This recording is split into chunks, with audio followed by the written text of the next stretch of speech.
e votimit. Atëre, janë 3 mënyra se si mund votoni.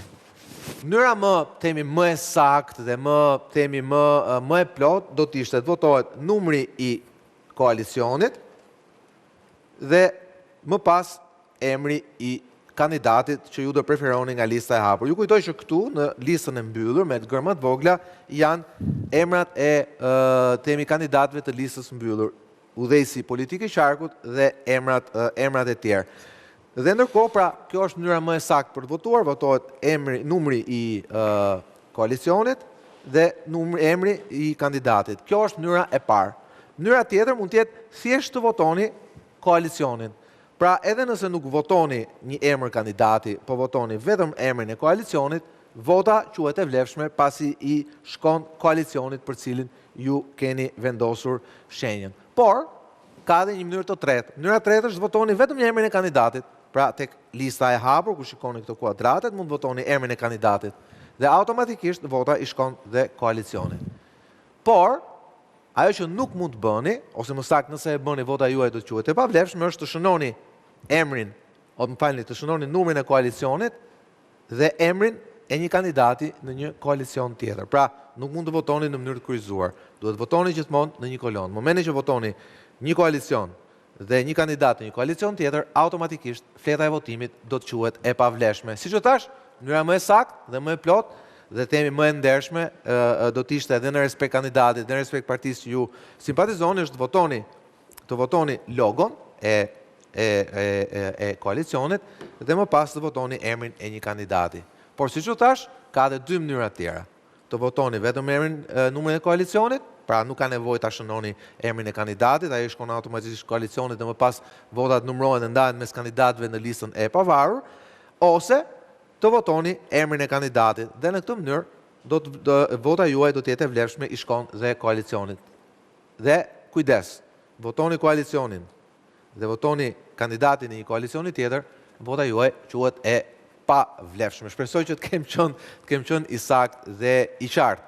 Por, le të flasim tani për temi sondazhin e dytë. Sondazhi i dytë, i cili ka risi në radhë parë, sepse po të përfshim dhe sondazhin për Fierin dhe për Elbasanin. 2 prej qarqeve më të mëdha që prodhojnë numrin më të madh të mandateve në vend. 14 mandate që i prodhon Elbasani dhe 16 mandate që i prodhon Fieri. Këto do të bëjmë këtë sondazh, ndërkohë që të hënën tjetër, që është dhe sondazhi i fundit, do të kemi sondazhin kombëtar dhe sondazhin më vete për Shkodrën dhe për Tiranën. Por do doja tani fillimisht të lidhesha me profesor Fabio Bikarin. Mi mbroma profesor, faleminderit që jeni në regjistror sondi. Buonasera professor, grazie di essere con noi stasera. Buonasera a tutti quanti voi, grazie per avermi invitato. Allora, professore, quali sono le novità di questo sondaggio di questa settimana? Professor, cilat janë risi dhe sondazhet të javë? Le novità sono più che altro che è incrementato il numero di persone che abbiamo contattato e quindi abbiamo lavorato sempre con la stessa metodologia, quindi Kati, Kami, Kawi per... Pra është punuar me një metodologji si që kemi bërë dhe herët e tjera, me telefonata dhe me mesazhe shkruara.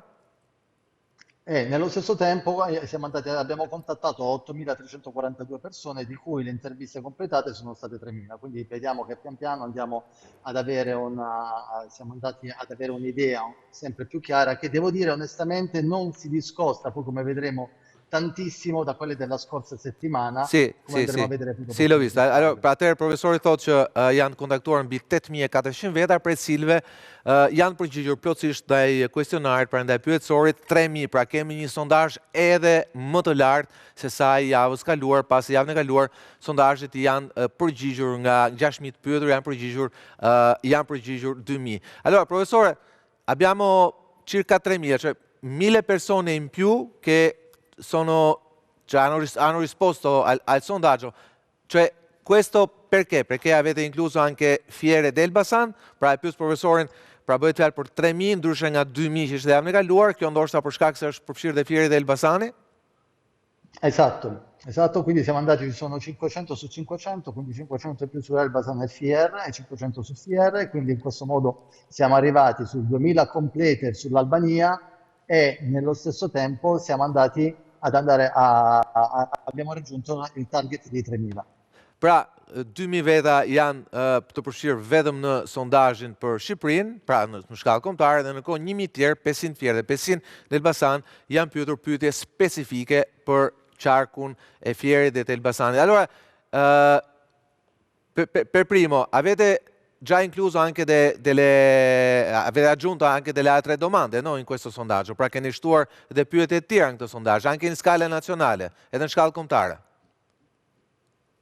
Esatto, siamo andati a vedere praticamente più nel sondaggio come, adesso non so se direttamente al finestrale, ma ad esempio anche quali sono le intenzioni di voto, se si vota più legato al partito o legato alla persona.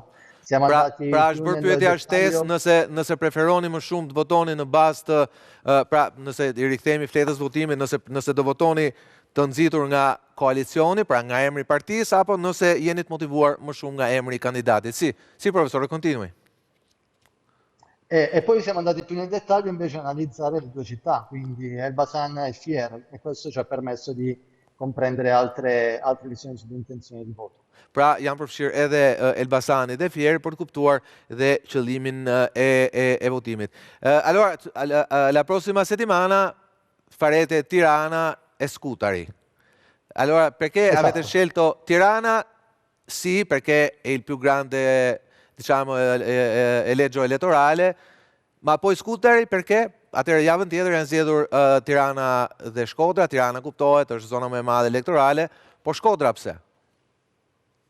Quelle sono state scelte soprattutto per le intenzioni di voto, perché in questo modo possiamo vedere un'intenzione di voto che storicamente sono differenti e ci permettono di avere una visione più ampia di quale possano essere la chiusura delle elezioni. Pra, ideja është që të kemi dhe një humor, matje të humorit elektoral dhe në një qark tjetër të veriut vendit.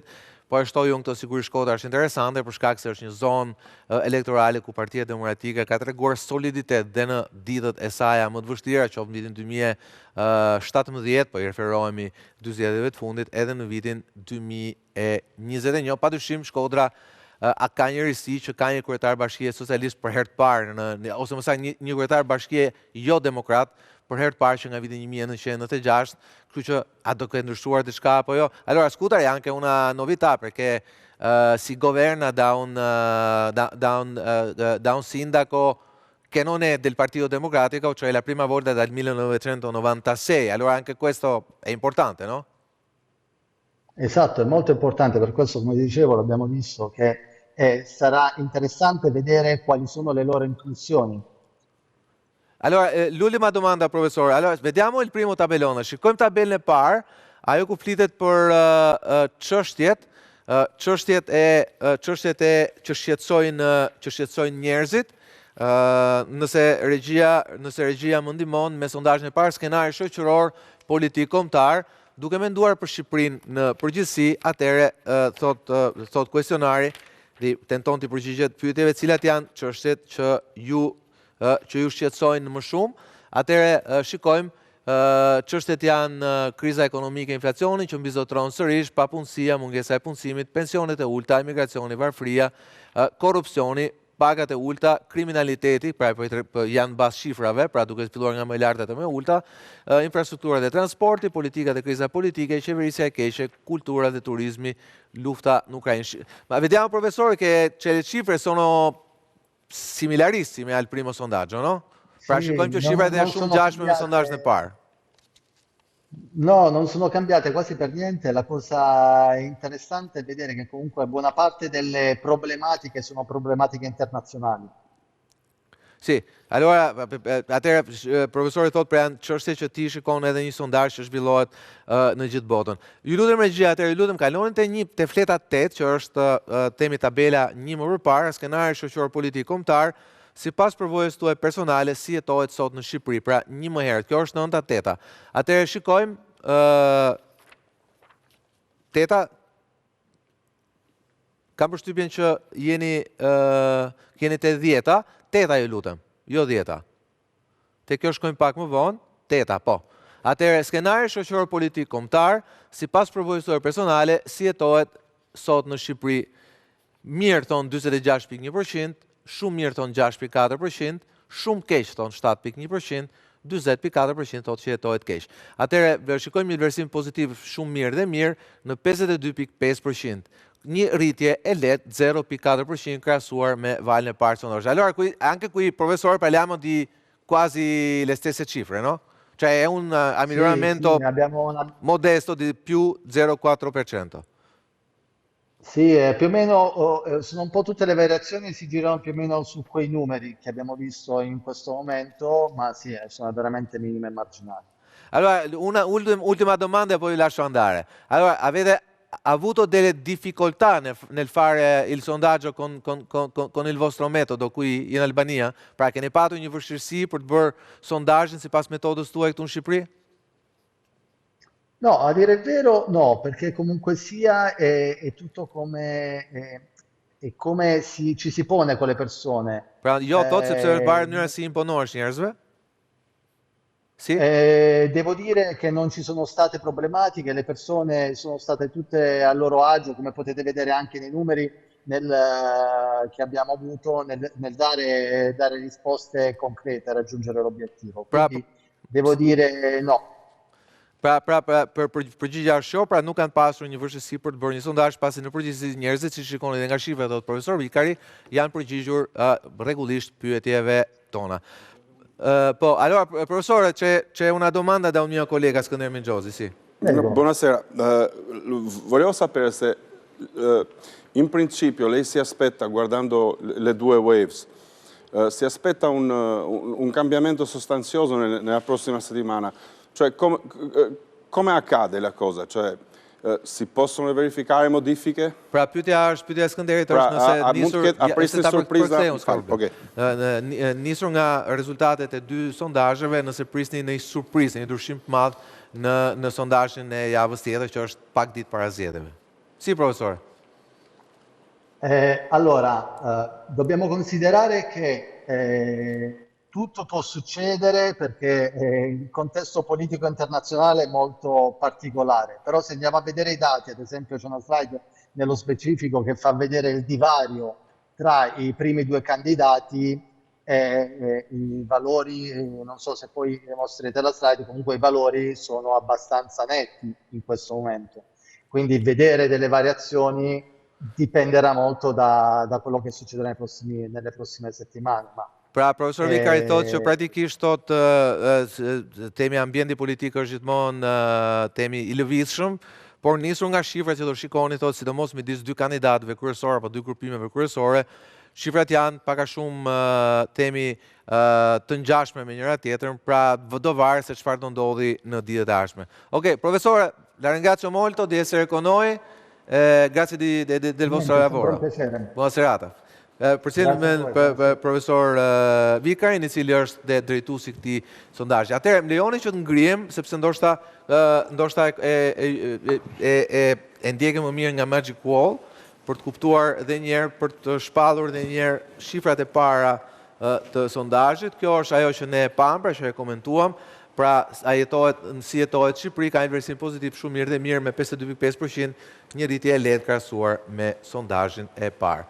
Ndërkohë dhe këtë e diskutuam, pra çështjet që shqetësojnë më shumë shqiptarët dhe ajo që tha profesori në fjalën e tij, që e tha dhe javës tjetër, pra këtu shikojmë tha që themi në rreshtat e para, problematikat janë problematikat që kanë një vend normal europian, ndërkohë që çështje që realisht prekin një vend në tranzicion si janë Shqipëria, pra